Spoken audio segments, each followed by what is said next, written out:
Okay, so like they said, my name is Deana. I'm so excited to be here with you guys.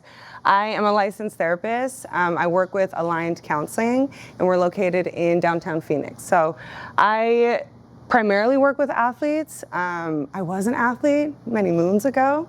I played basketball, and so with my journey, I had the worst knees in America, is all I'll say. So I had a lot of injuries, a lot of ACL tears. And so naturally that affects like your mental state, rehabbing a lot. So I've had a lot of work and experience with physical therapists, but I never really had somebody to work with the mental component. Cool, it's okay. Thank you. So that's really the goal for today, is I want to just talk through some of the things that I work with athletes through in the therapy office, and ideally leave you guys with some tools today. So the goal, listen, we're going to be adaptable here. That's the point of this. He really doesn't like us. To strengthen the mind and the body connection, we want to figure out ways that we can regain focus when we are under pressure, okay? Because that's going to happen, especially with the type of endurance races you guys are doing. You guys are pushing your bodies to the limits a lot. And then how can we shift pressure into performance so that it works for you? We can't escape being under high pressure situations, so how can we capitalize off of it? Okay, so let's start with, I want to give you guys 2 case studies. So 2 different athletes, and I want to invite you to think about what might be happening for them below the surface internally that's less obvious to see, but that's affecting their performance and ultimately their outcome, okay?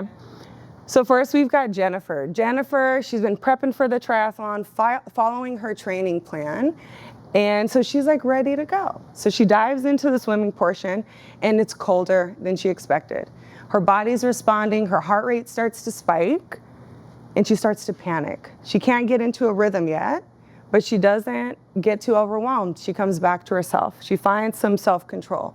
She anchors herself down with her breathing and starts to get into a rhythm, okay? She perseveres and she moves on to the bike leg.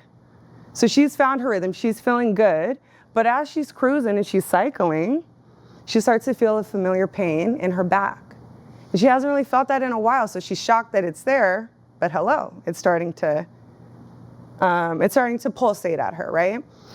But Jennifer, she is committed to this. She's been training so hard for it, so she decides, I'm gonna push that pain to the side, and she starts to talk to herself. I can take care and respond to that pain after the race.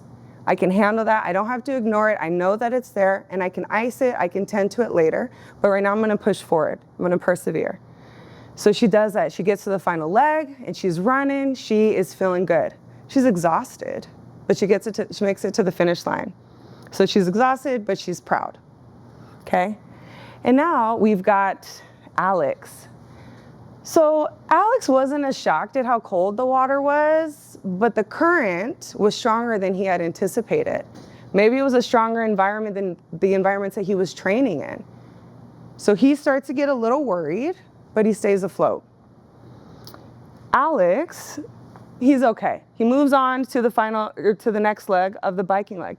But he's an athlete where biking or cycling, like that is his sweet spot. So he really relies on that. That is what anchors him down into his identity as an athlete. But what he uses to make sure that he stays on track is his bike computer.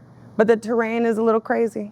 So it throws off the bike computer and it's no longer calibrated so he can track his progress.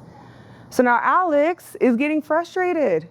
He's like, what the heck is going on? I've been prepping for this. I thought everything was gonna work out. Okay. Listen, this is adaptability. You know, it was waiting for me so I can really show you guys. So we'll just keep going. So if you guys want to open up perfect, and we'll let the tech stuff handle itself. Okay, so Alex, back on track. Alex, he can't find his rhythm. Now he's in his head and he's saying, what is the point of this? I don't know if I'm staying on track. I don't know if I'm gonna get my goal of whatever my time is. He is flustered. Now he's starting to withdraw. He's starting to worry about things that are totally outside of his control, external things that are going wrong. He can't gain control. So He decides, I'm gonna quit while I'm ahead. Everything is going wrong. It is what it is. I'll try again another time. So he does that. He shuts down. He's exhausted and he's not satisfied. But he's like, whatever. I can't get it together.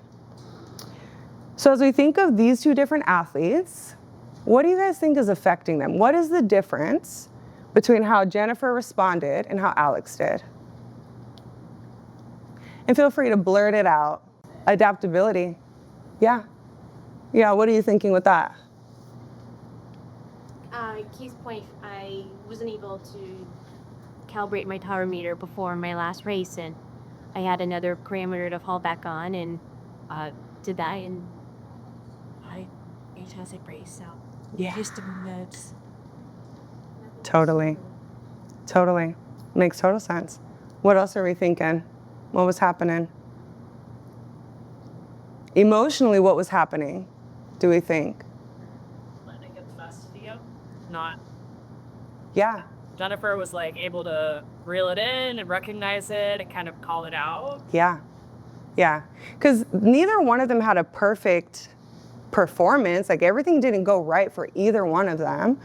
But what was different is that each of these athletes had a different window of tolerance. So the window of tolerance is essentially the window in which we have the ability and capacity to tolerate things. I know that this picture makes it seem like very, beautiful, it's sunshine, but that doesn't mean that everything has to be going right. This just means that I can handle it, okay? When we think about our window of tolerance, this is the optimal state to be in as an athlete. This is like where peak performance exists, where we can enter the flow state. So we want to be curious about what is our mind and our body communicating to us. We know that our body responds, and the way that it communicates is its heart rate. Do we have a steady heart rate? Is our breath feeling like it's in a good rhythm and a good pace? Emotionally, are we calm, focused, and alert? That's what we want to be, ideally. Okay? We feel like we are in control when we are within our window. Our thoughts are clear and flexible and adaptable. Kennedy's like, yeah. Right? So this is ideal. When we're here, our thoughts even sound like, I can handle this. I can handle this pressure. I can move forward. I can trust my body. I can trust my training program. It's prepared me for this. But things happen that we can't really predict, right? It's just a reality of it. So we can go in two different ways. We can pop below our window and we can go above our window. So we want to know what's happening. What is our body communicating to us? Because it's always talking to us. But sometimes we are not as in tune with it. So when we pop above our window, we can tell because our body is talking. Our heart rate is starting to increase. Our breathing is more shallow. We're using a lot of energy when we're above our window. Emotionally, this is when anxiety creeps in and panic creeps in. So we can start to be impulsive, right? Like our breathing is shallow, so we're also not sending enough oxygen to our brain to help us to think critically and to problem solve quickly, okay? When we're here, some of our thoughts are gonna sound like, this is way too much. I can't handle this. I'm using way too much energy. I can't sustain this, okay? So if we're not above our window, then we can drop below it. So instead of the emotions feeling big and intense like anxiety and panic, they're gonna be more quiet but way heavier. So this is gonna be where maybe some sadness creeps in, some depression creeps in. We can start to feel numb and withdraw. We can tell because we're starting to zone out, right? Like we're not in our body, we're not as focused as we are when we're within our window. Our body, the heart rate is slowing down, the breath is still shallow, energy is way lower, right? When we start to think about burning out, we are here in the hypo-aroused state, where it's like our freeze and shut down state. So Alex dropped here, and he was not able to climb up into his window, okay? When we think about our window also, it's different. It can be more narrow or wider depending on what we're facing. So if you're an excellent cyclist, when you're in the bike leg, like you're gonna feel really good. It's gonna be easier to stay within your window. But when we go to swimming, I mean, there's so many more uncontrollables there. So many more. So our window might be more narrow when we start the triathlon, okay? So we just wanna know what is happening to our body, how is it communicating to us, and how can we respond in a way that gets us closer to our window so that we can really perform. So when we think about uncontrollables, you guys are athletes, right? Like there's uncontrollables in your environment, like the water, the current, the terrain, our gear, right? There's so many things that we have to also consider, but you guys are not just athletes, right? Like there's so much more to you. So what else is fighting for your attention? Maybe you've done all the right things, you follow the training program, you're like ready to go, and you're on your way to the race and you get into a big fight with your spouse.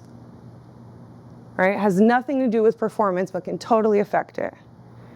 What if you're having a hard time with finances? Maybe you just switched jobs.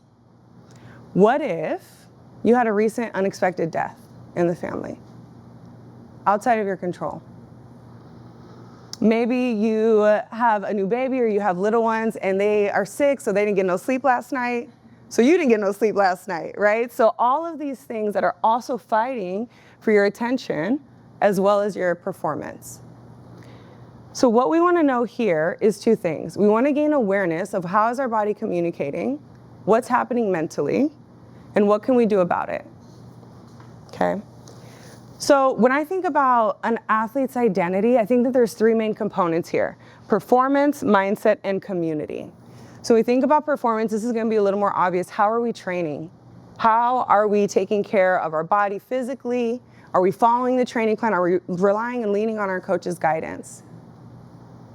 And also, why are we even doing this? Why are you doing this in this season in particular? Our why can change depending on where we're at in this journey. And so it can be nice to come back to it. Is your why because you just want to get to the finish line? You just want to say that I did it? Or is there a long-term goal here? What's the purpose for you to do this in this season? Okay? We think about mindset. It's the mental adaptability, right? We had to adapt today with the tech issues out of our control. And also when it comes to you guys as athletes, when everything is going right, it's so easy to stay calm. It's easy to be like ready to go in the window of tolerance in your optimal zone. But what about the things that are going awry? What about the things that are not going well?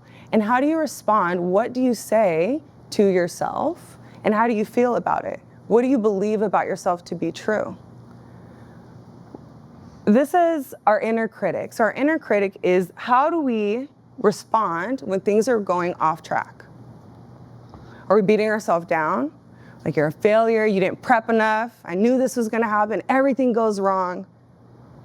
Or are we communicating in a way that's like, I can do this. Things go wrong and I'm anxious, but I can handle this. I can come back to my breath, right? What is the story that you tell yourself maybe when we're not hitting our goals? And the other part of that is like, what do we believe to be true? Because we can say stuff up here, but if it doesn't feel true in our body knows it. Our nervous system can feel that. So we want to create that connection that feels honest, feels true, and we believe it. And then a third is community. Okay, you guys are in community right now. These are your people, your coaches, mentors, your peers, right? It's a great community to have. But again, you guys are so much more. So who else is in your community? Who's in your world that reminds you that yes, you are an athlete and you are this? Who else reminds you that you're more than that? That they love you and they care about you and they're there for you, not because of how you perform, but because you are you. And even as I'm talking, let's maybe even bring some people that come to mind, and you're welcome to jot it down or just keep a mental note. But who reminds you that you are more than an athlete, and what environments remind you of that too? Okay. So these are the things that I get to work with athletes on. So we create internal resources that no matter where you're at, no matter what environment you're in, you can access this because it's intrinsic. Okay, would you guys be down to do one? Woo! Okay, so one way that I do this is through visualization. I also create, me and my clients or my athletes can also create internal anchors, positive resources, things that really support your performance. Okay, so with this one, I want to guide you guys through a visualization. Has anybody done that before? Yeah? Yeah? Cool. Okay, a couple non-responses, so I'm going to take those as no. So, okay, what I'll do is just invite you guys then to, you can either keep your eyes open, you can take your gaze down, or you can close your eyes, whatever feels comfortable. And we'll just start with taking a couple of cleansing breaths. So we'll take an inhale and release through the mouth. Yeah, we'll take another deep breath in and release through the mouth. One last one, a little bit deeper. And release. Okay. So as you're sitting here, let's just notice a few feet in front of you, there's a circle. Allow this circle to be the perfect size, whatever feels good. As you're looking at this circle, let's fill it with a color that represents power to you. What color would that be that represents power and strength? When you're ready, go ahead and fill every inch and crevice of that circle. Notice what it feels like as it's getting filled. And now let's add a component of energy to it. Fill that circle with so much energy. Maybe the way it's represented is a lightning bolt. Maybe it's invisible. You decide. And check in with your body. Notice what it feels like to have this power circle right in front of you. And in a moment, we'll step inside of it. When you're ready, go ahead and walk up to your power circle and step inside. Allow this power, strength, and energy to totally cover you. And allow it to fill you from the inside. Allow this power to spread throughout all of your limbs. And notice what it feels like.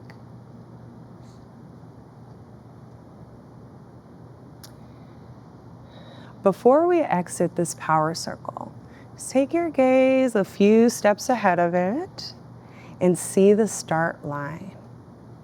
You decide what the start line is. Is it to swim? Is it to cycle? Is it to run? You decide. And come back to this power circle and let's put on your gear. What do you need to perform? You need your shoes, your clothes, your swimsuit. Maybe it's your lucky socks. Go ahead and put that on now.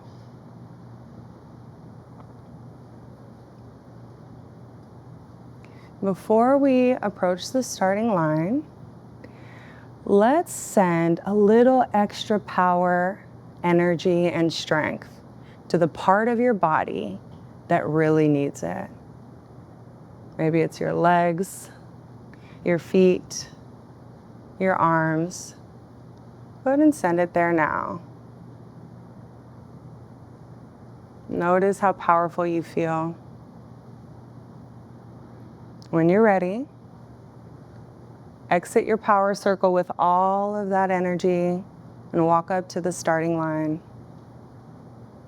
Know that this is a power and this is a resource that is always with you, no matter where you are or what's happening around you.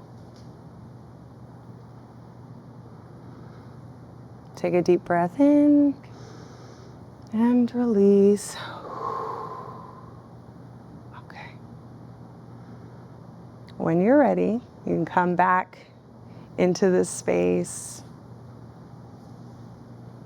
at your own pace.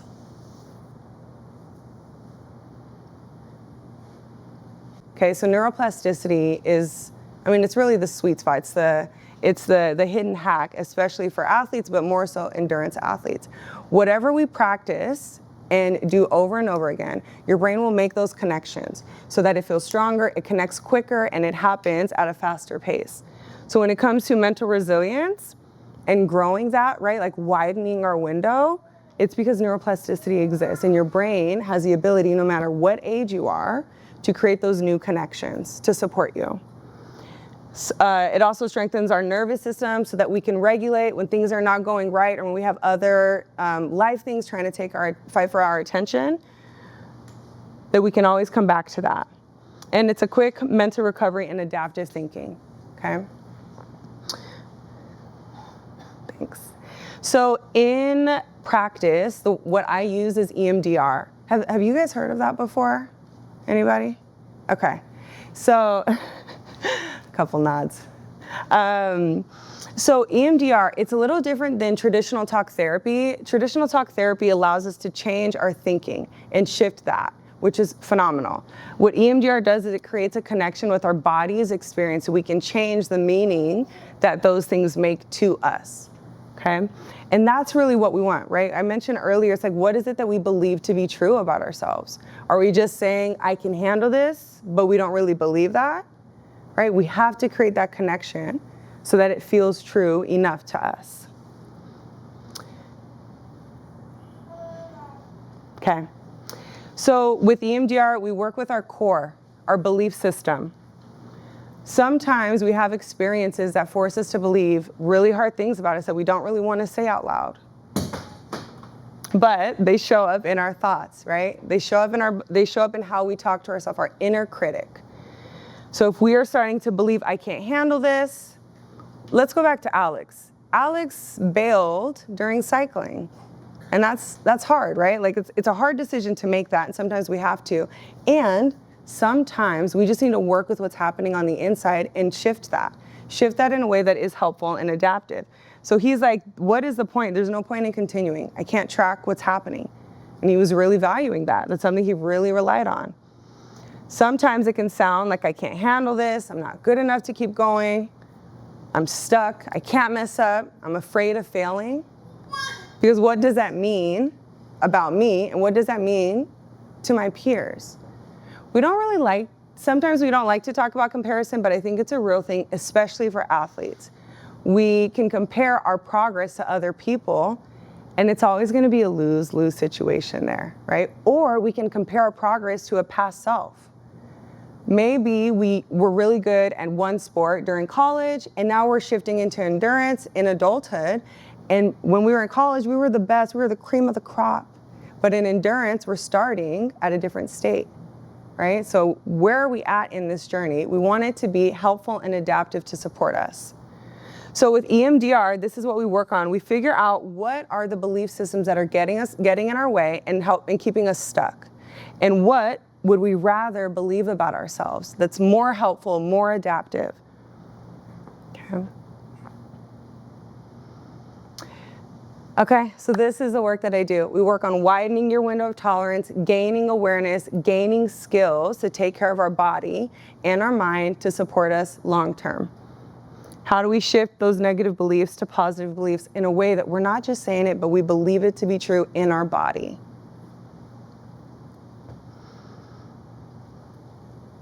And that's all she wrote. So this is my contact info.